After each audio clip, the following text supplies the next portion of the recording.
अस्सलामुअलैकुम। मैं वेलकम करती हूँ अपने चैनल पर। आई होप आप सब ठीक होंगे, खैरियत से होंगे। अल्लाह ताला आपको खैरियत और हिफ्ज़-ओ-मान से रखे, आमीन।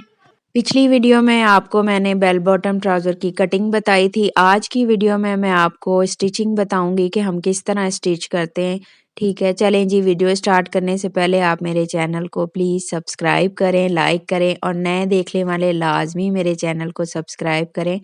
अब मैं आपको बताना शुरू करती हूँ कि हम इसकी स्टिचिंग किस तरह करते हैं। ठीक है, ये मैंने जो है जिस तरह कटिंग आपको पिछली वीडियो में आप जाके देख सकते हैं, जिस तरह बताया था हमने इसी तरह ये मैंने रखा हुआ है और इसको मैंने ये अब फ्रंट हिस्सा ले लिया। ठीक है, ये हमारा फ्रंट हिस्सा है और हमने आसन जो सिलाई है वो हमने शुरू करनी है 1/2 इंच के मार्जिन से। ठीक है, हमने पूरी सिलाई हमने लगानी और यहाँ से हमने 1.5 इंच जो है सिलाई छोड़ देनी है। ये मैं आपको पहले पिछली वीडियोस में भी आप देख सकते हैं कि मैं आपको बताती हूँ कि आपने इतना हिस्सा छोड़ देना है। ठीक है, ये मैं आगे चल के आपको बताऊंगी कि ये मैं क्यों छुड़वाती हूँ और इसका क्या फ़ायदा होता है। ठीक है, आपने इसी तरह दूसरे हिस्से का भी जो है आसन की सिलाई लगाकर उतना नीचे से आके छोड़ देना है। ठीक है, फिर हम जो है जिस तरह हम साइड की सिलाई लगाते हैं नॉर्मली हम जैसे दूसरे ट्राउज़र की लगाते हैं, उसी तरह हमने लगानी है। आपने इनको बराबर कर लेना है और सिलाई हमेशा आपने नीचे से शुरू करनी है। मेरी ये आदत है कि मैं हमेशा पाइंचे की तरफ से सिलाई शुरू करती हूँ। ठीक है, ताकि हमारा जो है थोड़ा बहुत अगर बड़ा छोटा हो तो हमारा वो इलास्टिक में चला जाए। ठीक है, मैंने यहाँ से जो है यहाँ पे भी 1/2 इंच मार्जिन से जो है जिस तरह हमारी कटिंग है बेल बॉटम ट्राउज़र की उसी तरह हमने जो है सिलाई लगानी है, क्योंकि घुटने के पास आके हमारा ये गैप थोड़ा होता है और ऊपर और नीचे से हमारा ये गैप ज़्यादा होता है। उसी तरह हमने सिलाई लगा ली। इसके बाद हमने नेक्स्ट जो है दूसरा हिस्सा भी हमने इसी तरह ही हमने बराबर करके हमने उसकी भी 1/2 इंच मार्जिन से सिलाई लगा लेनी है। ठीक है।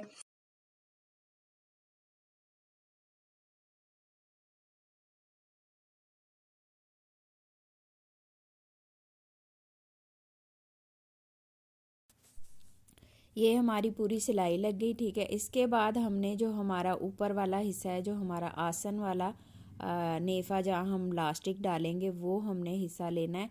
ये इस तरह हमने बिल्कुल 1/2 इंच हमने फोल्ड करना है। फोल्ड करके हमने इसमें बड़ा टांका करके यानी कि आपने टांका बड़ा करके ये रफ सिलाई लगानी है। रफ सिलाई का ये फ़ायदा होता है कि जब हम इसमें लास्टिक डालेंगे तो हमें बार बार फोल्ड नहीं करना पड़ेगा, तो मुश्किल नहीं होगी। ये आप इस तरह जो है ना फोल्ड करके रफ सिलाई लगा लें। ठीक है, इसके बाद हमने ये पूरी सिलाई जो है ना घुमानी है, यानी कि फ्रंट बैक ये हमारा क्योंकि जुड़ा हुआ है, हमारी ये पूरी सिलाई जो है फ्रंट बैक के लग जाएगी। ठीक है, इसके बाद जो है मैं आगे बताती हूँ कि हमने क्या करना है। और यहाँ पे सॉरी मैं पहले भी बताना भूल गई कि ये हमने जो मार्जिन होता है हमारा ये जो हमारी साइड की सिलाई वाला, इसका आपने मार्जिन का ध्यान रखना है। आपने जो है एक मार्जिन एक साइड इस तरफ रखा है और दूसरा मार्जिन जो है उसके दूसरी तरफ रखना है, क्योंकि हमारी जो है साइड वाली सिलाई जो है एक साइड को बैठती है। ठीक है, यही जो मार्जिन आपने जिस तरह ऊपर की तरफ बिठाया है वही मार्जिन आपने पांचे की तरफ बिठाना है। ये मैं आपको दोबारा बताती हूँ। ये देखें, ये हमारा जो है इस तरह हिस्सा है। एक का मैंने रुख जो है एक तरफ किया है और उसका रुख दूसरी तरफ किया है। ठीक है, आपने इस बात का ध्यान रखना है। ये मेरी पूरी जो है रफ सिलाई लग गई। इसके बाद जो है हम इसी तरह ये रफ सिलाई जो है पांचे वाली साइड भी हम इसी तरह रफ सिलाई 1/2 इंच मोड़ के हम रफ सिलाई लगा लेंगे। ठीक है, और यहाँ पे भी ये मार्जिन जो हमारी साइड वाली सिलाई है ऊपर हमने जिस तरफ को फोल्ड किया है वैसे ही हमने नीचे वाली फोल्ड, ये ना हो कि आप ऊपर से हम दूसरी तरफ फोल्ड किया हो आप नीचे से दूसरी तरफ फोल्ड कर दें। एग्जैक्ट जैसे ऊपर से जिस तरफ मोड़ा हुआ है और नीचे भी आपने उसी तरफ मोड़ना है। ठीक है, ताकि आपकी सिलाइयाँ जो हैं ट्राउज़र की एग्जैक्ट एक जैसी बैठें। आपने दूसरा पांचा भी इसी तरह 1/2 इंच के मार्जिन से आपने फोल्ड कर लेना है और मार्जिन का आपने ध्यान रखना है कि ऊपर से जिस तरह फोल्ड है और नीचे से भी आपने उसी रुख को आपने फोल्ड करना है। ठीक है, ये हमारी कंप्लीट जो है ये हमारी रफ सिलाइयाँ लग गई। इसके बाद हमने क्या करना है, हमने ये जो लास्टिक हमारी जितनी वेस्ट है, जो ये मैंने प्लेन हिस्सा लिया है ये मेरा 9 इंच है। ठीक है, और लास्टिक जो है मैंने 19 इंच की लिया और चौड़ाई जो है एग्जैक्ट दोनों की बराबर है। जितनी चौड़ाई लास्टिक है उतनी मैंने जो है ये जेपी बुकरम की ली है। ठीक है, यहाँ से हमने इस तरह फोल्ड करके आपने वेस्ट अपनी नापनी है। वेस्ट जो है हमारी 16 है लेकिन लास्टिक हम जो है 3 इंच जो है कम लेते हैं। ठीक है, ये हमारी जो है टोटल यहाँ पे 14 इंच हमें तैयार चाहिए, यानी इलास्टिक और हमारा प्लेन जो है चेपी बुकरम। ठीक है, ये हमने जो है ये देखेंगे, ये मैं बता रही हूँ आपको, यहाँ हमारी 16 थी लेकिन हम उसमें से हमने कम करके हमने 14 जो है इसकी लास्ट वो डालनी है प्रॉपर, इसकी इलास्टिक जो हमारी वेस्ट तैयार हमें 14 चाहिए। ठीक है, यहाँ पे मैंने जो है 1/2 इंच ऊपर बढ़ा के, बेशक आप इलास्टिक ऊपर रख लें या बुकरम ऊपर रख लें, कोई मसला नहीं है। ठीक है, यहाँ आपने 2 सिलाइयाँ लगा के 3 लगाएं, पक्का कर लेना है अच्छी तरह। फिर इसी तरह आपने दूसरी साइड भी जो है जोड़नी है, उसको भी आपने इस तरह पहले आपने नाप लेना है कि आपका एग्जैक्ट जो आपको 14 इंच चाहिए तैयार वेस्ट। ठीक है, ये 14 इंच हाफ है। ठीक है, फुल जो है 14 14 28, यानी हम अपनी कमर के साथ जो है इंची टेप घुमा कर हमारा जो है 28 बनेगा। वैसे हमारी जो है 32 इंच कमर है, लेकिन हम जो है इलास्टिक जो है 28 इंच की डालेंगे। ठीक है, यहाँ पे ये हमारी जो है पूरी तैयार हो गई। हमने यहाँ से सेंटर का कट लगा लेना है बुकरम पे। उसके बाद हमने ट्राउज़र लेना है, जो हमने रफ सिलाई लगाई हुई हमने फ्रंट हिस्सा लेना है, बैक नहीं, फ्रंट हिस्सा हमने लेना है। और फ्रंट हिस्से की दरमियान वाली जो आसन की सेंटर वाली सिलाई है, वहाँ पे हमने इसका भी सेंटर रखना है, रख के हमने इस तरह बराबर फोल्ड करना है। और जहाँ आपने जोड़ लगाया है बुकरम का और लास्टिक का, वहाँ से आपने सिलाई शुरू करनी है। ठीक है, आपने इस तरह सिलाई शुरू करके आपने जो है एग्जैक्ट नीचे की तरफ आना है। आकर फिर आपने यहाँ पे किनारे की सिलाई लगानी है। कई लोग यहाँ पे चेबी बुकरम को आ भी लेते हैं, लेकिन आप इस तरह लगाएंगे तो बहुत इजी हो जाता है, क्योंकि हमारी पूरी वेस्ट हम नाप लेते हैं, हम पूरा एग्जैक्ट तैयार कर लेते हैं, तो हमें मुश्किल नहीं होती। ठीक है, आपने यहाँ जहाँ तक आपका चेपी बुकरम सीधा है, आपने वहाँ तक बिल्कुल सीधी सिलाई, बिल्कुल ऊपर किनारे की सिलाई लगानी है। और यहाँ जहाँ हमारा पहला जोड़ है यानी कि जो हमने जोड़ लगाया, वहाँ भी आपने इस तरह टर्न करके आपने दोबारा फिर उसी तरफ आ जाना है जिस तरफ हमने सिलाई लगानी है। ठीक है, इसके बाद आपने लास्टिक को आपने बिल्कुल सही कर लेना, आपकी घूमी हुई लास्टिक ना हो, बिल्कुल एग्जैक्ट सीधी हो। ठीक है, उसके बाद आपने शुरू करनी है सिलाई, लेकिन यहाँ पे एक बात का ध्यान रखना है कि आपकी सिलाई लास्टिक के ऊपर ना आए। ठीक है, लेकिन आपका कपड़ा बिल्कुल लास्टिक के बराबर हो ऊपर से, और जहाँ आपने किनारे की सिलाई लगानी है वहाँ पे आपने जो है ये ध्यान रखना है कि आपकी सिलाई जो है लास्टिक के ऊपर ना आए, बिल्कुल बराबर आए। ठीक है, आपने इस बिल्कुल इस तरह हल्के हल्के हाथ से इसको कपड़े को बिठाते जाना है और लास्टिक अंदर देते जाना है। कोई मुश्किल नहीं होती, आप बिल्कुल आराम से इजी तरीके से एक दफ़ा लगाएंगे, 2 दफ़ा लगाएंगे तो इंशाल्लाह आपको प्रैक्टिस हो जाएगी, आप आसानी से लगा लेंगे ये इलास्टिक। ठीक है, ये मेरा जो है कपड़ा, मैं इसको जो है अंदर की तरफ फोल्ड कर रही हूँ ताकि मेरी जो है इलास्टिक जिस तरह घूमी हुई है मैं आसानी से इसको डाल लूँ। ठीक है, आपने बिल्कुल हल्के हल्के हाथ से जो है इलास्टिक को खींचते जाना है, बहुत ज़्यादा ज़ोर से नहीं खींचना, हल्के हल्के हाथ से खींचते जाना है। और थोड़े थोड़े फासले पे आपने सिलाई रोक रोक के आपने सिलाई लगाते जाना है। और ये जो सिलाइयाँ, जो मार्जिन हमारा यानी कि जो हमारी साइड वाली सिलाइयाँ हैं, इसका हमने बिल्कुल एग्जैक्ट हमने बिल्कुल बराबर करना है। अगर आपकी कोई चुन्नट आ रही है तो आपने उस चुन्नट को डाल देना है, कोई मसला नहीं होगा, क्योंकि हमारे ऊपर जो है सिलाई लग जाएगी, इलास्टिक आ जाएगी। ठीक है, मेरा यहाँ पे छोटी सी चुन्नट आई है, वो मैंने डाल दी। इसी तरह आपने पूरी जो है आस्ता आस्ता हल्के हल्के हाथ से घुमाते हुए आपने इलास्टिक पूरी कर लेनी है। ठीक है, ये देखिए मैं इस तरह घुमाई जा रही हूँ और खींचती जा रही हूँ हल्के हाथ से, और इलास्टिक जो है डालती जा रही हूँ, बिल्कुल कोई परेशानी नहीं होती।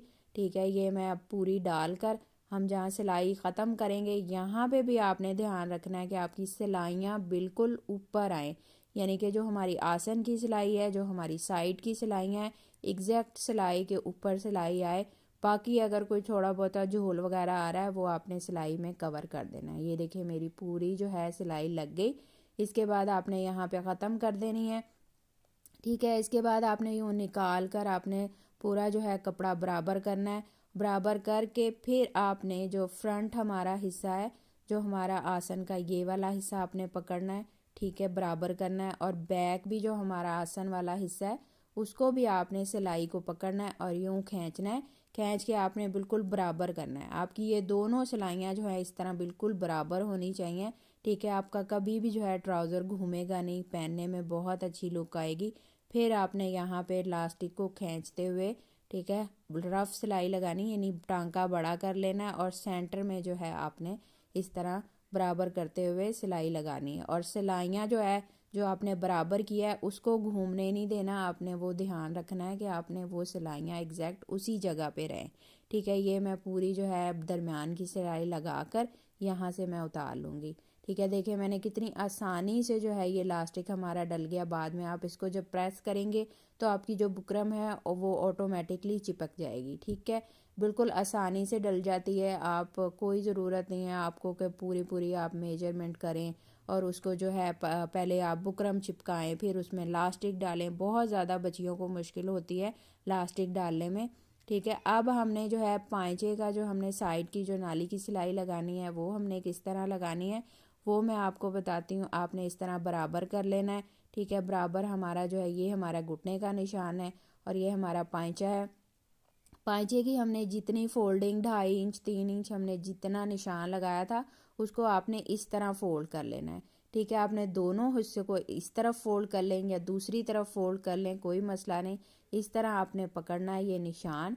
निशान पकड़ के आपने यूं टर्न करना है और करके आपने जितना पाँचा रखना है आपने जो है सिलाई लगा लेनी है। यहाँ पे मैं 1/2 इंच के मार्जिन से जो है ये सिलाई लगा रही हूँ एग्जैक्ट। और जहाँ आपका घुटना आएगा आपने घुटना लाजमी नाप लेना है कि आपने कितना पाँचा रखा है, ये पता चल गया आपको। घुटना आपने मैंने 9 इंच बताया था, हमने वहाँ से इस तरह सिलाई लगा के और जो मैंने खुला हिस्सा छोड़ा था वो हमने यहाँ पे आके बंद कर देना है। ठीक है, ये देखें ये मेरा जो है खुला हिस्सा था जो मैंने 1.5 इंच छुड़वाया था वो हमने यहाँ बंद कर देना है। और फिर आपने लाजमी इसको जो है सेकंड सिलाई लगा के इसको पक्का लाजमी करना है। आपने सिंगल सिलाई कभी भी जो है ये साइड वाली सिलाइयाँ जो होती हैं इसमें कभी भी सिंगल सिलाई नहीं लगानी। इसी तरह ही हम जो है दूसरी साइड भी इसी तरह पाँचा हम जितना हमने फोल्ड करना है वो हम इस तरह पकड़ेंगे। कट हम मिलाएंगे, मिलाकर हमने इस तरह फोल्ड करना है। फोल्ड करके आप नाप लें, जितना आपने दूसरा पाँचा रखा है उतना ही आपने ये पाँचा रखना है ताकि पाँचा छोटा बड़ा ना हो। ठीक है, यूँ नाप कर आपने उसी मार्जिन से जो है उसी निशान पे आपने सिलाई शुरू करनी है। करके यहाँ पे भी आपने घुटने पे आके आपने जितना उस दूसरी साइड का घुटना रखा है उतना ही आपने यहाँ पे घुटने का साइज़ रखना है। ये ना हो कि एक घुटना छोटा हो जाए और एक बड़ा हो जाए तो वो ट्राउज़र पहना हुआ जो है अच्छी लुक नहीं देगा। आप इस तरह रखें और रख के आप निशान लगा लें। ठीक है, नहीं तो हो आप यूँ उंगली से निशान लगा कर आपको पता चल जाएगा अंदाज़न कि मैंने इतनी सिलाई लगानी है। ठीक है, आप ये सिलाई लगा कर आपने आसन के पास आके जो आपने मार्जिन छोड़ा हुआ है वहाँ आपने ये सिलाई ख़त्म कर देनी है।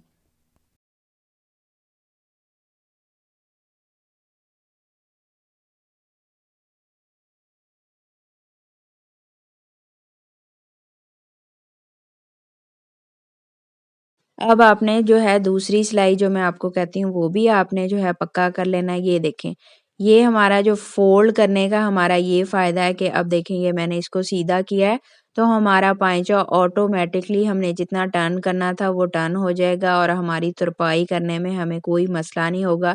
एग्जैक्ट हमारा बैठ गया, इसको प्रेस करें। ठीक है, आप तुरपाई करें कोई यानी कि फोल्ड करने का एग्जैक्ट हमारा दोनों पाँचों का मार्जिन बराबर हमारा फोल्ड हो गया। ठीक है, अब ये इतना सा हमारा खुला हुआ हिस्सा है जो मैंने खुला छुड़वाया हुआ था। ये हमारी जो अब आसन वाली जो सिलाई है फ्रंट और बैक की वहाँ से हमने शुरू करनी है सिलाई। ठीक है, पहले जो हम ऑलरेडी पहले आसन वाली सिलाई लगा चुके हैं वहाँ से ही आपने थोड़ा सा पीछे करके शुरू करनी है। और ये मार्जिन आपने जिस तरह हम स्लीव्स लगाते हैं ठीक है वो उस तरह हमने इसका जो है यूँ थोड़ा सा टर्न करना है। एक तरफ यूँ हमने ट्रायंगल बनाना है और दूसरी तरफ भी हमने उसका रुख एक तरफ का रुख एक तरफ रखना है और दूसरे का रुख दूसरी तरफ रख के हमने यहाँ पे सिलाई लगानी है। और यहाँ पे 3-4 दफ़ा आपने पक्की लाजमी सिलाई करनी है ताकि बैठने उठने में सिलाई अक्सर जो है उधर जाती है तो वो ना उधरे। ठीक है, आपने यहाँ पे लाजमी पक्का करना है। पक्का करके ये देखें अब मैं आपको दिखाती हूँ। ये देखें हमारा जो है मार्जिन हमारा इस तरह हमारे सिलाई लगाने से हमारी जो नाली में खिंचाव आता है ट्राउज़र की वो कभी भी नहीं आता। आप ये तरीका आजमा के देखिएगा, आपका ट्राउज़र बहुत प्यारा पहना हुआ इसकी बहुत प्यारी लुक आएगी और खिंचाव नहीं आएगा। ये देखें ये मेरा जो है फाइनल तैयार हो गया है। ये फ्रंट हिस्सा बैक हिस्सा जैसे बड़ा छोटा होता है। अब मैं इसको थोड़ा प्रेस करके आपको दिखाती हूँ इसकी फाइनल लुक। ये देखें, ये मैंने अब प्रेस किया है, बिल्कुल हमारा ट्राउज़र जो है कितना प्यारा, फिनिशिंग कितनी प्यारी आई है। अभी मैंने इसको तुरपाई नहीं किया। यहाँ पाइंचे पर आप तुरपाई भी कर सकते हैं, सिलाई भी लगा सकते हैं, ठीक है। ये तुरपाई से देखें, तुरपाई के बगैर कितने प्यारा पाइंचा जो है हुआ हुआ है स्टिच। ये मेरा जो है प्रॉपर जो है जी हमारे जो है आसन का और ये हमारा घुटने का नाप, ये हमारा पाइंचा बिल्कुल हमारी जो है शेप, जिस तरह हमारी बेल बॉटम की शेप होती है वो हमारी एग्जैक्ट बनी है। और ये हमारा जो है लास्टिक और फ्रंट बैक प्लेन, फ्रंट है प्लेन है और बैक लास्टिक है। किस तरह मैंने आपको बताया, इजीली तरीके से बताया है, इंशाल्लाह आपको समझ आएगी। अगर कुछ ना समझ आए तो आप मुझे कमेंट बॉक्स में पूछ सकते हैं, मैं ज़रूर आपको रिप्लाई करूँगी, ठीक है। चलें जी, अब मुझे नेक्स्ट वीडियो तक इजाज़त दें। अपना और अपने प्यारों का ख्याल रखें। अल्लाह हाफिज़।